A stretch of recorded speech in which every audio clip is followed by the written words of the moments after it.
All right, tell everybody. This is chicken, and then that one's water, and that one's water and food. Their water containers are here. And they have a food container here. And this is a heat light. It keeps them warm. And we just changed their bedding for the day. So they all have, there's fresh newspaper and wood chips. And so here's one of our chicks right here. Maybe they eat them. Yeah, see?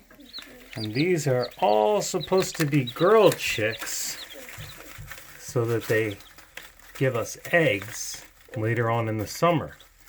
There's 13. All right. Say bye to your class. Bye.